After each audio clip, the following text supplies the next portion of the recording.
Media సోదరులకు పత్రికా విలేకరులకు నిన్న కేటీఆర్ చేసినటువంటి వ్యాఖ్యల మీద ముఖ్యంగా ఈరోజు యావత్ తెలంగాణలో ఉన్నటువంటి 51% మహిళలు ఉగ్రరూపం దాల్చినటువంటి విషయం మనం గమనించినాం. అసలు వాళ్ళ కుటుంబంలో మహిళలకు గౌరవించే పద్ధతే తెలియనోళ్ళు ఈరోజు రాష్ట్రంలో ఉన్నటువంటి 2 కోట్ల మంది మహిళల్ని గౌరవించే తత్వం ఉంది అనేది మాత్రం ఎవరు కూడా అనుకోరు. వాళ్ళకు యథా రాజ్య తదా ప్రజ అన్నట్లు గతంలో తొలి తెలంగాణ అసెంబ్లీలో ఒక్క మహిళా కేబినెట్ మంత్రిని పెట్టకుండా 5 సంవత్సరాలు ఒక మహిళా కమిషన్ చైర్పర్సన్ ని పెట్టకుండా వ్యవహారం నడిపించినటువంటి వీళ్ళు మహిళలకు ఎంత గౌరవిస్తారో గత 10 ఏళ్ళు మనం చూసినాం. ఆ తర్వాత కూడా ఇద్దరు మహిళా మంత్రుల్ని పెట్టి అది కాంగ్రెస్ లో నుంచి పోయిన ఒక మహిళని ఇంకొక పార్టీ నుంచి వచ్చిన ఇంకో మహిళని పెట్టిన కానీ వాళ్ళ మహిళల్ని గుర్తించే అది కూడా మేము లొల్లి చేసి ధర్నాలు చేస్తే మహిళా కమిషన్ ఏర్పాటు చేసిండ్రు, మహిళా మంత్రుల్ని పెట్టిండ్రు. వాళ్ళకు ఉన్నటువంటి గది కథ ఈ రోజు వచ్చి మహిళల్ని బస్సులో పోతే ఎల్లిపాయలు ఒలుచుకుంటారు, బస్సులో పోతే అల్లికలు కుట్లు చేస్తున్నారు. ఒకటి కాదు సీతక్క, ఒక్కొక్కరికి ఒక్కొక్క బస్సు పెట్టు అని అంట. మాదేం పోయింది అంట, నీదేం పోయింది? నువ్వు దోచుకున్న 10 లక్షల కోట్ల రూపాయలు విదేశాలలో మూలుగుతున్నాయి, నీదేం పోతుంది? తెలంగాణ ప్రభుత్వం ఈరోజు కాంగ్రెస్ ప్రభుత్వం రేవంత్ రెడ్డి గారి పరిపాలన ప్రజా పరిపాలన నడుస్తున్నది. ఇష్టం వచ్చినట్ల నోటికి దురద ఎక్కువయ్యి నోటికి వచ్చినట్ల నోటి దూల ఎక్కువయ్యి మాట్లాడితే కేటీఆర్ కి ఖబర్దార్ అని హెచ్చరిస్తున్నాం. మేము మహిళల విషయంలో హద్దు మీరి మాట్లాడుతున్న కేటీఆర్ మహిళా సమాజానికి నిన్న రాత్రి నేనేదైనా నోరు జారింటే నన్ను క్షమించండి అని ఒక ట్వీట్ పెట్టడం కాదు, బహిరంగంగా ఎట్లయితే మహిళల్ని నువ్వు నిన్న అవమానపరిచినావో అదే రూపంలో బయటికి వచ్చి క్షమాపణ అడగాలి, ముక్కు నేలకు రాయాలి. ప్రతిసారి వ్యంగ్యంగా మాట్లాడే అలవాటు ఈ టిఆర్ఎస్ ప్రజలకి టిఆర్ఎస్ నాయకులకు అలవాటు అయిపోయింది. ఒక రోజు ఎర్రబల్లి దయాకర్, ఈ రోజు కేటీఆర్, గతంలో మీ నాయన ఇంకొకళ్ళు ఎవ్వరు కూడా మహిళల్ని గౌరవించలేదు. మీరు వచ్చి మేము ఇచ్చినటువంటి ఉచిత బస్సు ప్రయాణం మీద వ్యంగ్యంగా తొలి రోజు నుంచి బస్సు ఉచితంగా మేము అమల్లోకి తీసుకొచ్చిన డే 1 నుంచి మొదలు పెడితే ఈ రోజు వరకు 8 నెలలు దాటుతోంది. ఈ రోజు వరకు ఆ బస్సు ఉచిత బస్సు మీదనే ఏడుపు మీది. తెలంగాణలో మహిళలు ఉచిత బస్సులో ప్రయాణం చేస్తే కన్నుగుట్టినటువంటి బీఆర్ఎస్ వాళ్ళు ఏడుపు మీద అయ్యింది. ఈ రోజు ఆనందం, మహిళల ఆనందంలో కళ్ళల్లో ఆనందం చూడలేనటువంటి పరిస్థితిలో ఉన్నటువంటి వీళ్ళు ఇష్టం వచ్చినట్టు ఇటు అసెంబ్లీలో కూడా సీతక్క మీద పాడి కౌశిక్ రెడ్డి ఇష్టం వచ్చినట్లా మాట్లాడతాడు. కేటీఆర్ ఏమో బయటకు వచ్చి మహిళల గురించి మాట్లాడతారు. అసలు మీకేం అర్హత ఉన్నది తెలంగాణ మహిళల గురించి మాట్లాడడానికి? వాళ్ళోట్లేస్తే గద్దెల మీద కూర్చొని వాళ్ళోట్లేస్తే రాజ్యాధికారం పొందినటువంటి మీరు ఈ రోజు మహిళల గురించి మాట్లాడతారా? సీతక్క ఒక సందర్భంలో చెప్పిన విషయం ఏంది, వాళ్ళు 3 గంటలు ఆదిలాబాద్ వరకు ప్రయాణం చేసుకుంటారు, ఆ సమయంలో ఇంటికి వెళ్ళి సమయం సరిపోదు కాబట్టి బస్సులో తన పనులు తను చేసుకుంటున్నారు, సీట్లలో కూర్చొని తప్పించి అందరిని బస్సులో నుంచి ఎలగొట్టి మేమే ఒక 10 మంది మహిళలను కూర్చొని వడ్డించుకుంటాం, వంట చేసుకుంటాం, డాన్సులు ఆడతామని ఎప్పుడన్నా ఎక్కడన్నా చెప్పిండ్రా? ఏమన్నా వచ్చిందా? ఏం మాటలయ్యా కేటీఆర్, నీ మాటలేంది? ఈ రోజు అందరూ తిరగబడి ఈరోజు మహిళలందరూ ఉగ్ర రూపం దాల్చింది కాబట్టి ఒక్క ట్వీట్ పెట్టి వదులుతావా నువ్వు? డాన్సులు చేసుకోండి, క్లబ్ డాన్సులు చేసుకోండి, ఇంకా నయ్యం ఇంకేమన్నా అన్నవేమో. మీ ఇంట్లో మీ తల్లి ఉన్నది, మీ చెల్లి ఉన్నది, మీ చెల్లి జైల్లో ములుగుతున్నది. అదే ప్రతిపక్షాలు గాని తెలంగాణ ప్రజలు గాని అనొచ్చు కదా, మీ చెల్లెలు ఏం పని చేసి పోయింది అయ్యా జైలుకి అని అడగొచ్చు కదా. మరి ఎవరు కూడా తెలంగాణ ప్రజలకి మహిళలకి ముఖ్యంగా గౌరవం తెలుసు కాబట్టి నిన్ను నీ కుటుంబాన్ని బహిరంగంగా తిట్టి మరి దిష్టి బొమ్మలు తగలబెడతలేరు తెలంగాణలో ఉన్నటువంటి వ్యవస్థను చూసి. ఈ రోజు మీరు చేస్తూ ప్రతిపక్షంలో కాముగా కూర్చోండి, అయితే సలహాలు ఇవ్వండి, కానీ ప్రజలకు వ్యతిరేకంగా మీరు స్టేట్మెంట్లు ఇచ్చుడేంది? ఈ రోజు నేను కేటీఆర్ అడుగుతున్నా, మహిళలకు ఈ రోజు ఉచిత బస్సు ఇవ్వడం లోపల మీకు వచ్చినటువంటి నష్టం ఏందో ఒక్కసారి చెప్పాలి.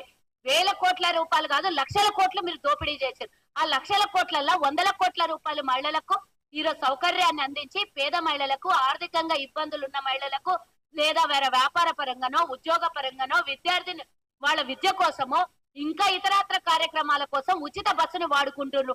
స్టార్టింగ్ లో కూడా ఇదే వ్యంగ్యంగా వీడియోలు పెట్టి వాళ్ళ సొంత టిఆర్ఎస్ జోకుడుగాళ్లతోని కొన్ని వీడియోలు కావాలని తీయించి వైరల్ చేయించినటువంటి వైరల్ మాకు కనబడలేదు అనుకుంటున్నారా? మీరు చేస్తున్నటువంటి వ్యవహారం తెలంగాణలో ప్రజలు గమనిస్తలేరు అనుకుంటారా? ఇంకా అదేమంటారు, చింత చచ్చినా గానీ పులుపు సావలేదు అన్నట్టు మీరు ఈరోజు ప్రతిపక్షంలో ఉన్నారు. 37% ఓట్లు పడిపోయి 39 మంది ఎమ్మెల్యేలు గెలిచి ఆ పార్లమెంట్ కి వచ్చే వరకు 10 స్థానాలలో డిపాజిట్లు దిక్కులేదు, 17% ఓటు శాతం పడిపోయినా అయినా గానీ మీకు కౌరం మొంగలేదు, అయినా గానీ మీ అహంకారం తగ్గలేదు. ఇంతరా మహిళల మీద మీకు ఉన్నటువంటి కక్ష, మీకు ఉన్నటువంటి జెలసి. ఈ రోజు కాంగ్రెస్ ప్రభుత్వం ఇచ్చింది కాబట్టి మహిళల్ని వ్యతిరేకించాలి, కాంగ్రెస్ మంచి చేస్తుంది కాబట్టి రైతులను అనాలి. కాంగ్రెస్ ఈ రోజు ఉచిత పథకాలు సవ్యంగా నడిపిస్తోంది, ఇస్తుంది. ఎన్ని కష్టాలు వచ్చినా మీరు చేసిన దోపిడీ కూడా తట్టుకొని, మీరు చేసిన దోపిడీకి, మీరు చేసిన అప్పులకి వడ్డీలు గట్టి కూడా ఈ రోజు మేము ఇచ్చినటువంటి పథకాలను అమలు చేస్తున్నాం కాబట్టి తట్టుకోలేనటువంటి పరిస్థితులు. నేను మీడియా సోదరులకు చాలా మంది అడుగుతున్నా, నేను ఎందుకు మీరు ఏ సబ్జెక్టు మీద మాతో మాట్లాడట్లేదు అంటే, అసలు చల్లగా ఉంది మేడం, ప్రజాపాలన సక్రమంగా నడుస్తుంది, అసలు మాకు సబ్జెక్ట్ ఏముంది మీకు అడగడానికి అంటాడు. కాబట్టే సబ్జెక్ట్ లేదు కాబట్టే ఈ రోజు ప్రతిపక్షానికి ఇట్లాంటి అడ్డమైన చెత్త విషయాల్ని తెర మీదకి తీసుకొని వచ్చి మేమేదో తెర మీద ఉండాలి, మేమేదో మాకు రేటింగ్ పెరగాలి, మమ్మల్ని 10 మంది చూడాలి అని అంటే 10 మంది చూసుడు కాదు, చెప్పులతో కొడతారు 10 మంది. ఇట్లాంటి మాటలు మళ్ళొకసారి వెధవేషాలు వేసి కేటీఆర్ గాని, ఎర్రబల్లి దయాకర్ రావు లాంటి వాళ్ళు గాని, ఇంకొకళ్ళు గాని, అసలు మంత్రి మండలాల్లో మహిళలకు స్థానం కల్పినటువంటి మీరు ఏమన్నా మాట్లాడితే ఖబర్దార్ అని ఈ రోజు గాంధీ భవన్ సాక్షిగా ఒక మహిళగా తోటి మహిళలకి అవమానపరిచినటువంటి కేటీఆర్ కి ఈ రోజు వచ్చి ఇదే మాట్లాడితే మీరు అమరవీరుల స్తూపం అంటారు కదా, మాట్లాడితే ఇంకొక మాట మేము తెలంగాణ కొట్లాడి తెచ్చామంటారు కదా. రా అమరవీరుల స్తూపం దగ్గరికి నువ్వు నీ బావ రండి, ఆయనేమో రాజీనామా చేయమని లేకపోతే ముక్కు నేలకు రాయమని, నువ్వు రా, రాజీనామా అవసరం లేదు.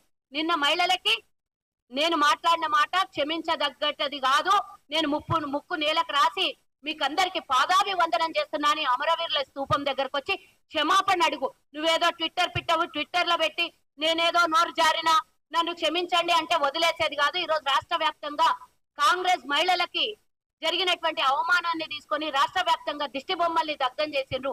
అంతేకాకుండా కేటీఆర్ బయటికి రాకుండా ఇంకా క్షమాపణ చెప్పకపోతే రేపు నీ ప్రగతి భవనం, నీ టిఆర్ఎస్ భవనం ఇంకొకటో ముట్టడించే అవకాశాలు. మహిళలు మేం కాదు, మేమేం రెచ్చగొట్టట్లేదు. ఈరోజు మీరు మహిళలకు అవమానకరంగా మాట్లాడి ఈ రోజు మహిళలకి మీరు డాన్సులు చేయండి, లేకపోతే క్లబ్ డాన్సులు చేయండి, లేకపోతే ఇంకో డాన్సులు చేయండి అని మహిళల్ని అవమానపరిచినటువంటి మిమ్మల్ని ఉరికిచ్చి కొట్టే పరిస్థితి తెచ్చుకోక ముందే ఇమీడియట్ గా బయటకు వచ్చి ప్రెస్ మీట్ పెట్టి క్షమాపణనన్న చెప్పండి, లేకపోతే అమరవీరుల స్తూపం దగ్గరకు వచ్చి క్షమాపణ అడగండి.